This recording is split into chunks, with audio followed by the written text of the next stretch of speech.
Welcome back to the Best in Horror 2020-2021. I'm MLMiller.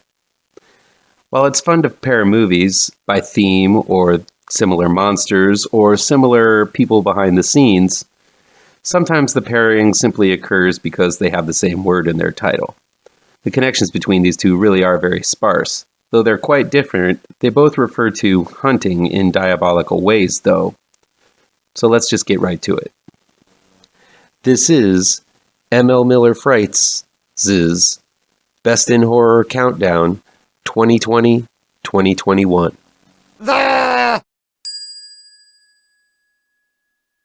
Number 5. Hunter x Hunter is number 5 in the list. It was released December 18th, 2020. It's available on demand and digital download from IFC Midnight and is also streaming on Hulu. It's directed and written by Shawn Linden. Idle Hands and Final Destination's Devan Sawa plays Mersault, a simple man who lives on the land his family has owned for years. He lives off of the grid, with his family consisting of his wife, Anne, Camille Sullivan, and his daughter, Renee, played by Summer H. Howell. Mersault and Anne do what they can to survive, collecting pelts from traps, tanning them, and then taking them into the town for trade. Mersault is doing what he can to train Renee everything he knows about the woods and the creatures in them, but when it seems like a ferocious wolf has returned to their land, Mersault knows this means danger to his family. Mersault sets out alone to track and kill the wolf, leaving Anne and Renee back at the house to fend for themselves. With winter setting in and food getting scarce, things begin to get dire for Anne and Renee when Mersault doesn't return. Meanwhile, Mersault happens upon a grisly scene in the woods that suggests a predator much more dangerous than a wolf. And a stranger, played by Nick Stahl, appears on Anne and Renee's doorstep with secrets of his own. Hunter x Hunter is a meticulous and single-minded machine of a movie that points towards a horrifying end no matter how hard the characters attempt to avoid it. I was blown back in my seat by the way this film was put together. It definitely is something you would consider a slow burner, but never did I feel bored with this film. This is a story that isn't told so much as it simply plays out in a fashion where you really are not sure what type of film it is until the next event, which drags this beleaguered family, along with the viewer, deeper into a pit of utter despair. Set up like a gently set trail of dominoes, any alternative decision may change the outcome greatly, but looking back on the film, it is so purposefully constructed that you simply have to marvel at the way it all plays out. Writer-director Shawn Linden tells what seems like a simple story, but by the time the end comes around, the craftsmanship gone into making it all work is utterly astonishing. What I love about Hunter x Hunter is that it plays with your expectations. Mersault has been training Renee to be formidable in the woods, and one might assume, once he is out of the picture, Renee would be able to take up the reins and show her stuff. Anne is also set up to be dependent on Mersault and eager to leave this life and start over in town. Again, one would assume that the movie would be some kind of female empowerment flick that shows how, when backed into a corner, Anne and Renee can be just as good a woodsman. But while I'm not going to say what happens, the way the story plays out is definitely against your typical Hollywood type. Both Renee and Anne are shocked when push comes to shove. They have difficulty accomplishing what Mersault does. This isn't meant to be a pro-man movie. It's anything but. Instead of making this a gals do it better film, though, this one takes a much more realistic path, and it makes for a film that I found to be refreshing, surprising, and heart-wrenching because it chooses to portray the situation in the stark light of day rather than through a political Hollywood lens. Those who know Devan Sawa as the goofy teen are going to be surprised at how wonderfully grizzled and gruff he is in Hunter x Hunter. The years haven't been kind to his character, Mersault. Sawa plays him as a man who knows hard work, and every line in his face shows it. His protective nature, stubborn pride, and mastery of the wilderness pushes him to take on the evils of the woods head on, simply because that's what his role is. He understands nothing else. Sawa reflects this stubbornness marvelously in a nuanced and powerful performance. Camille Sullivan is fantastic as Mersault's wife, Anne, who sees the situation the family is in for what it is. While she is supportive of her husband, she's protective of her family and knows the mountain they face in order to survive.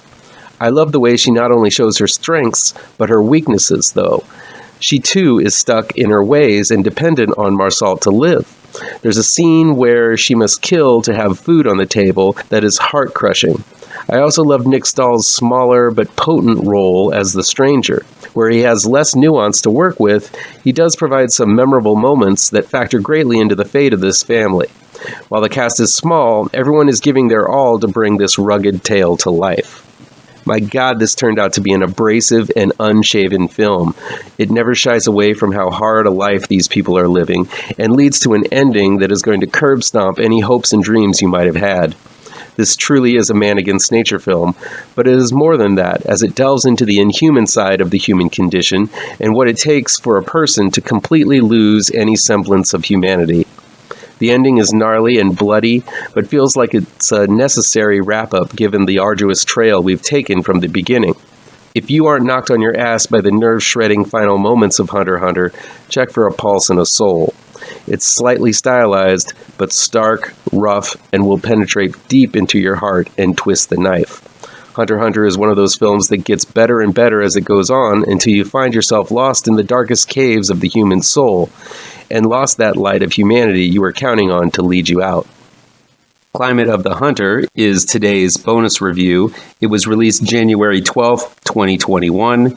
It's available on demand and digital download from Dark Star Pictures. It's also streaming on Shudder. It's directed by Mickey Reece and written by Reece and John Selvidge. Climate of the Hunter begins with a doctor's note describing the psychological diagnosis of its lead character, Alma, played by Ginger Gilmartin, listing psychosis, hallucinations, mood swings, and schizophrenia as her symptoms. So right off the bat, we know this is going to be a story from the point of view of an unreliable narrator.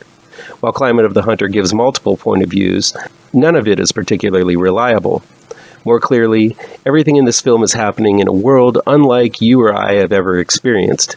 It's a weird and quirky world, with only eccentrics that live in it. It's a lavish world, reminiscent of Wes Anderson by the way things are particularly framed, staged, and set up. There's even a cute little narration before every meal, and we experience many meals in this film, describing what is being served by an omniscient hostess. If you don't mind slipping into a dreamlike world that is glossy around the edges, prone to diatribes, anecdotes, and sidebars, and one that seems to not follow the rules of reality that we know it, Climate of the Hunter is going to be the film for you. Alma's sister Elizabeth, played by Mary Buss, is a buttoned-down and proper woman in her later years. She's the exact opposite of her free-spirited sister Alma, and has come to stay the week with her sister, catch up, and make sure she's doing okay, given Alma's psychological problems. Just as Elizabeth arrives, so does a distinguished gentleman named Wesley, played by Ben Hall, who returns to the home next door to Alma after one of his worldly adventures. Wesley is a cultured and well-traveled man who garners the fascination of both Alma and Elizabeth as he comes over for dinner nightly to shower them with stories and experiences. But when Alma's other neighbor, B.J. Beavers, played by Jacob Ryan Snowell, gets bad vibes from Wesley, Alma begins having suspicions that Wesley may not be the man he seems. Wesley just might be a vampire. So this is a film that takes place over the course of numerous nights during numerous meals as two women find out more and more about their relationships, their issues, and their history with one another. I really love the meticulous way the framework of Climate of the Hunter is set up. While there are scenes that happen outside of the dinner table, some of the most entertaining ones come from the character play that goes on while eating.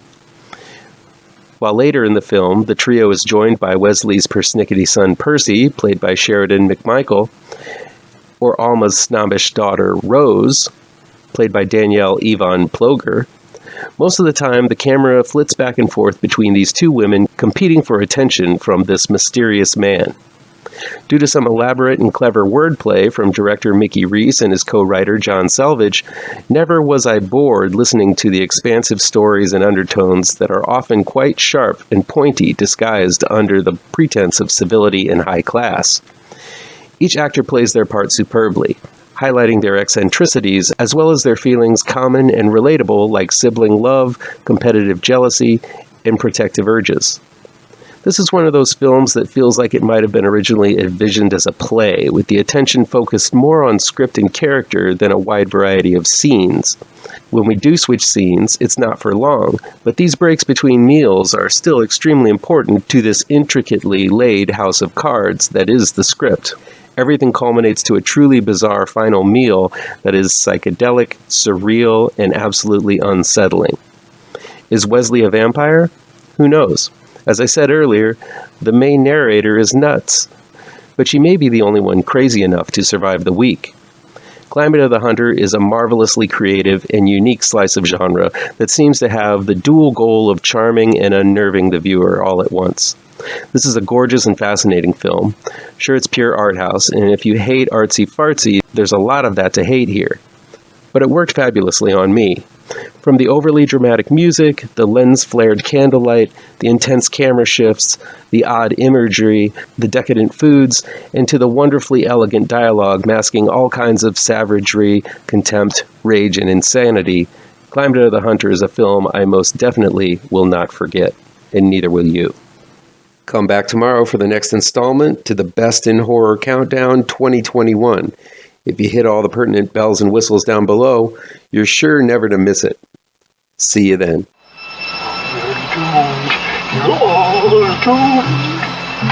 You're doomed